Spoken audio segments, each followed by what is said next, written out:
বন্ধুরা, এসো আমরা কিছুক্ষণের জন্য অন্য একটা বিষয়ে মানে মানব নির্মাণের জন্য কি কি ধরনের বিষয় প্রয়োজন, আর ব্যক্তিত্ব নির্মাণ নয়, মানব নির্মাণ মানে একটা 15, 16, 17 বছর থেকে শুরু করে 28, 30 বছর পর্যন্ত এই যে নির্মাণের সময়, সেটা কিন্তু অত্যন্ত ভাইটাল। প্রথম দিকে নির্মাণগুলো বাপ মা দেখেই নেয়, মানে বছর ছোট থেকে 0 থেকে 6 বছর পর্যন্ত বাপ মা তো এমনি ব্যক্তিগত কেয়ার করে, তারপরে 6 থেকে 16 পর্যন্ত কেয়ার করতে থাকে, যদিও মাত্রা একটু কমে।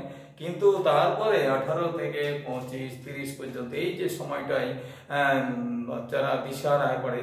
তো এই দিশাহারার সময় যাতে তারা নিজেরা বেড়ে উঠতে পারে, নিজেদের আত্মবিশ্বাস ধরে রাখতে পারে, সেটার জন্য কি কি করণীয়।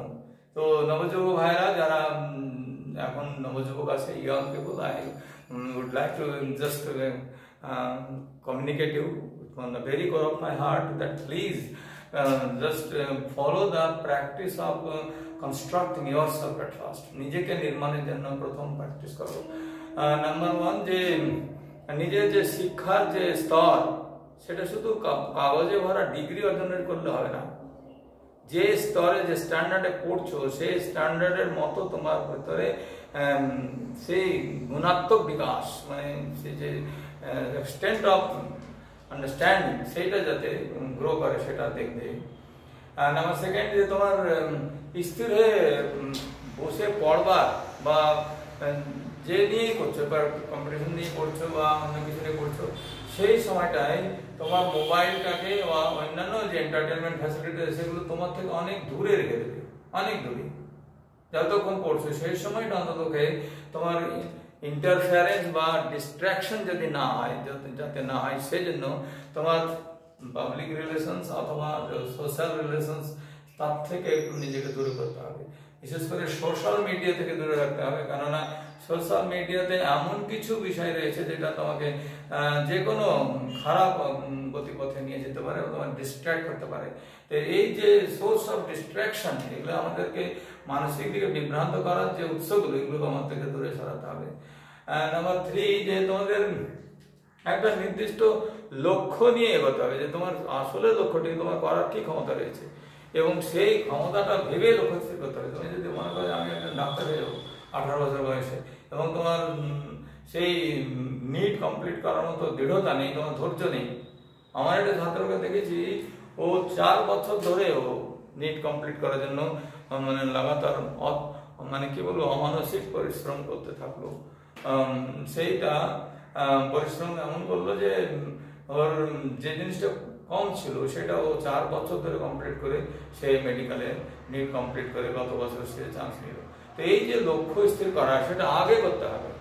পরে মাঝপথে হঠাৎ থেমে গেলে বললাম যে আমি সেটা করতাম না, এটা করতাম, তো এইটা বললাম না, আগে স্থির করে নিতে, এবং সেটা নিজেদের পরিবারের লোকের সঙ্গে কমিউনিকেট করতে হবে, বলতে হবে যে আমি এটাই করতে চাই, এটা আমি করতে পারবো, বিশ্বাস দিতে হবে। কল্পনা করলে হবে না শুধু, কারণ কল্পনা রাজ্যে বাস করাটা সহজ, কিন্তু বাস্তবে দুনিয়ায় পা রেখে হেঁটে চলা বা পা রেখে নিজের জীবনের গাড়িকে এগিয়ে নিয়ে যাওয়া, দুটোই খুবই কঠিন। সাবধান না হলে যেমন গাড়িতে অ্যাক্সিডেন্ট হয়, তেমনি জীবনের এই ডিসিশন মেকিং এ সাবধান না হলে অ্যাক্সিডেন্ট হতে বাধ্য, জীবনে পতন হতে বাধ্য।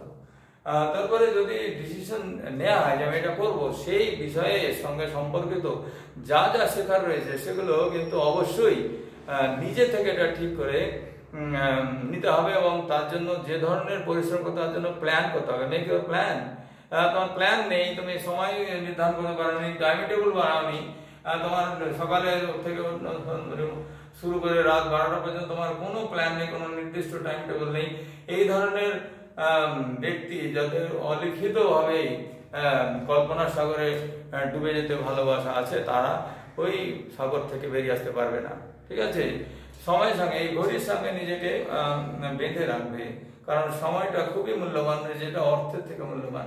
কারণ সময় চলে গেলে তুমি ফিরে আসতে পারবে না। একদিন একটা লোক টাকা মানে উপার্জন করলো এবং কোনো কারণে টাকার কিছুটা লস হয়ে গেল, কিন্তু যদি সেই সময় জ্ঞান থাকে এবং টাকাটা কিছু থাকে আবার নিজেকে রিভাইভ করার মতো, সে আবার ঘুরিয়ে সে টাকাটা অর্জন করতে পারবে। কিন্তু যে সময়টা তার ব্যয় হয়ে যাবে অকারণে, তা কিন্তু ফিরিয়ে আনতে পারবে না।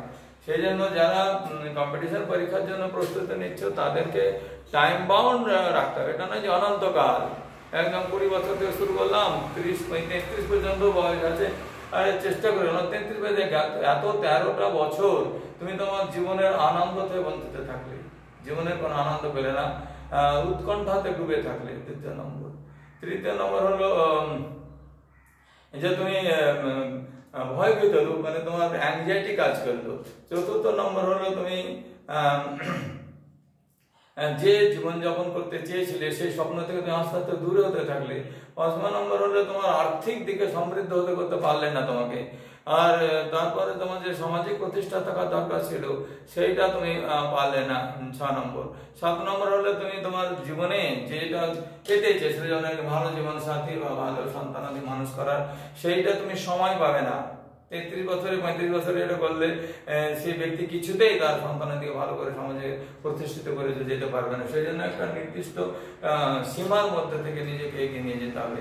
তাহলে সেটাও মাথার প্ল্যান রাখতে হবে যে I must have my that conjugal life also, কারণ আমি একজন মানুষ, আমি যদি মেয়ে হই তো মেয়ে পুরুষের সঙ্গে তাকে থাকতে হবে, তবে তার সেই স্বাদ পূর্ণ হবে। আর যদি পুরুষ হয় তাকে একজন মেয়ের সঙ্গে থাকতে হবে যাতে তার সেই স্বাদ পূর্ণ হয়। ব্যক্তিগতভাবে হবে না, হ্যাঁ, সেই জন্য এককভাবে যখন হবে না তখন সলিটারি লাইফ জীবন করতে পারবে না। তো 7 নম্বর হলো যে তোমার মধ্যে যে খিদে, মানে কোনো কিছু করে উঠবার খিদে যেটা বলা আছে, the hunger for doing the certain thing in the optimum extent, তোমার মধ্যে যে শ্রেষ্ঠ যে গুণটা যেটা নিয়ে তুমি শেষ উপর পর্যন্ত পৌঁছাতে হবে, সেই খিদে যাতে তোমার মধ্যে থাকে। যদি হালকা চলে না যায় আচ্ছা ঠিক আছে, হচ্ছে হয়ে যাবে, আমি 33 বছর তো আছে হাতে রয়েছে, তুমি দেখতে পাবে না যে কিভাবে 33 বছর চলে গেছে। আমার চেহারায় বুঝতে আছে যে আমি 64 বছর চলে গেছে অলরেডি। তো এই 64 বছরে আমি কি কি করতে পেরেছি যদি ক্যালকুলেট করতে পারি, যে আমাকে হয়তো হতাশ হতে হবে না, but it is not up to the extent of my that longing. আমি যেটা চেয়েছিলাম সেটা সম্পূর্ণ হয়নি। আমি পড়াশোনা করার আমাকে বলে দেয়নি, শেখায়নি বলে আমার সেই সময়টা অনেকটা ব্যয় হয়েছে।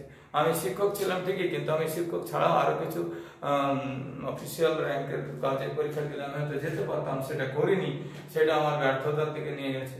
ঠিক আছে, আমাকে এই এত বয়সে এসেও আমি আমার স্কুল যেটা খুলেছি তাকেও আমাকে শ্রম দিতে হচ্ছে, কারণ আমার ফ্রিডমটা তেমন নেই। সেক্ষেত্রে কারণ আমার যে সামাজিক রিকোয়ারমেন্ট, আমার যে পারিবারিক রিকোয়ারমেন্ট, তার জন্য আমাকে মানে অনেক অর্থ ব্যয় করতে হয়েছে এক সময়, এবং সেটা যদি পূর্ণ হয়েছে, কিন্তু এখনো যে পরবর্তী প্রজন্ম আছে তাদেরকে যদি ঠিক মতো একটা কিছু ভিত্তি দিয়ে যেতে পারে, সেই যে লক্ষ্যটা আমার ভিতরে আছে, সেটা এখন মানে ইনডাইরেক্টলি আমি করার চেষ্টা করছি। স্কুলটা খুলে তাকে আমি রাইজ করার চেষ্টা করছি। এই যে করাটা আছে 64 ইয়ার্সে হয় না, এটা 34 ইয়ার্সেই করতে হয়। তাহলে কি হয়, বয়স শিশু হতে হতে এটা অনেক বেশি, ছোট একটা গাছ যেমন লাগালে বড় হয়ে ওঠে, তেমনি ওই 30 বছর পরে, মানে 30 বছর শুরু করলো, কেউ বছর শুরু করলো, তো 60 বছর হতে হতে যখন তার 35 বছর পার হয়ে যায়, তখন বিশাল একটা গ্রহ বিশাল বৃক্ষ হতে পরিণত হবে। তেমনি করে আমাদের প্ল্যানগুলো মানে টাইম বাউন্ড করতে হবে, টাইম বাউন্ড করেই সেটা করতে হবে। তারপর হচ্ছে যে বিষয়গুলো নিয়ে পড়াশোনা করা হচ্ছে, সেগুলো যদি কোনো ত্রুটি থাকে সেগুলো এড়িয়ে গেলে হবে না। যাদের কাছে গেলে এগুলো আমাকে ত্রুটি থেকে মুক্ত করতে পারবে, আমাকে হেল্প করতে পারবে, তাদের কাছেও যেতে হবে। এখানে হেজিটেশন করার, সংকোচ করার কোনো রাস্তা নেই। আর অর্থে যদি সংকলন না থাকে তাহলে হবে না, এটা কিন্তু নয়। আমাদের অনেক চোখের সামনে প্রমাণ দেখছি যে একজন মুড়ি ভাজে যে মহিলা, তার ছেলে মেডিকেল কমপ্লিট করতে পারছে, তার ঘর নেই, সে একটা তার পলিনের মানে ত্রিপল যেটা বলে, তার পলিনের নিচে বসে পড়াশোনা করে সে মেডিকেল কমপ্লিট করছে। তারপর আমরা দেখেছি সেই সবচেয়ে কম বয়সে ভারতীয় একজন IAS অফিসার, যার নাম আনসার আলী শেখ, সে একজন পড়াশোনা করার সময় মাত্র 21 বছর বয়সে যেমন বিএ পাস করেছিল, তখনই 21 বছর বয়সে IAS কমপ্লিট করে নিচ্ছে। কেননা তার মধ্যে একটা বহু নিরলস পরিশ্রম করার চেষ্টা ছিল। সে হোটেলে কাজ করেছে, বলছিল যে তার নিজের জীবনীতে হোটেলে কাজ করেছে, হোটেলের লোকের খাবার সাফ করেছে, টেবিল মুছে দিয়েছে, তাদের মেঝেগুলো পরিষ্কার করতে হবে, রাত 10টা, সকাল 8টা থেকে 10টা পর্যন্ত কাজ করেও তারপরও পড়াশোনা করতে পেরেছে। এই যে তীক্ষ্ণতা, এই যে দৃঢ় ইচ্ছা শক্তি, সে কারণে প্রথমবার অ্যাটেম্প করে সে IAS অফিসার হয়ে গেছে। সে এখন কুচবিহারের একজন মানে ভালো সরকার বোধহয় SDM হয়ে আছে। তো এই যে পরিচয়, বাট স্বভাবত ডিএমএস আমার এক্স্যাক্টলি কদিন থেকে আপডেট নিয়ে আনি। তো যাই হোক, এই যে একটা উদাহরণ দিচ্ছে, একটা উদাহরণও করতে পেরেছিল এই কারণে, কারণ ওদের একটা প্ল্যান ছিল, সেই প্ল্যানটা সে কাজে লাগিয়েছে। সে মুসলমান ছিল কিন্তু পড়েছে সে সংস্কৃত, কারণ তার সংস্কৃত ভালো লাগতো এবং সে সংস্কৃতে পড়ে সংস্কৃত বিষয়ে নেই সমস্ত কিছু লিখেছে এবং তার জন্য তার মার্কসটা অনেক বেশি, কারণ তার বিষয় যেটা ভালো ছিল জানা, সেই বিষয়টা নিয়ে পড়ে সে এগিয়েছে। তাহলে এমন নয় যে ফিজিক্স পড়লে বাবু এটা নয়, আমি যদি সংস্কৃত পড়ে এগোতে পারি আমাকে সংস্কৃত পড়ে এগোতে হবে এবং সে এগিয়ে গিয়ে আমার জীবনের রাস্তাটা তৈরি করে দেবে। Once you are setting your feet on a very solid foundation, you will surely get your chance to move forward. নিশ্চিতভাবে তুমি অনেক বেশি এগিয়ে যেতে পারবে, যদি এটা করো তাহলে অবশ্যই সফল হবে। তো যারা আমাদের এগুলো দেখছো, আমাকে অনুভব করার চেষ্টা, যে টিচার আমি গাইড করার চেষ্টা করছি, এটা আমাকে কেউ গাইড করেনি। আমার এই গাইডেন্স যদি কাউন্সেলিং বলে ভাবো তাহলে ভাবে এটা অহংকার নয়, এটাকে অন্যভাবে নিও না। আমি একজন দায়িত্ববান মানুষ হিসাবে, মানে একজন অভিভাবক হিসাবে আমার নিজের ছেলেমেয়েদের যেভাবে গাইড করার চেষ্টা করেছি, একজন সেন্ট্রাল গভর্নমেন্টের চাকরি এখন করছে, ও আরেকজন প্রচেষ্টা করছে, তো অন্যান্য ছেলেমেয়েরাও এভাবে তাদেরকে এগিয়ে নিয়ে যেতে পারে। এইটুকু কথা বলে আমি এখনকার মতো শেষ করলাম। আমার এই বিনম্র অনুরোধ সবার কাছে রাখলো, করজোড়ে বিনতি নয়, বিনম্র নমস্কার সবাইকে করছি। ঠিক আছে, ভালো থেকো সবাই, আর নিজেদের গুণকে বিকাশ করে ভালো মানুষের মতো জীবনে বেঁচে বাকি জীবনটা কাটিয়ে যাও। সবাই ভালো থাকবে এবং আমার সঙ্গে জুড়ে গিয়ে সাবস্ক্রাইব করে দিও ভাই, ঠিক আছে? ইনশাল্লাহ ইনশাল্লাহ ইনশাল্লাহ। ইনশাল্লাহ মানে কি? আল্লাহ করুন, গড উইশেস।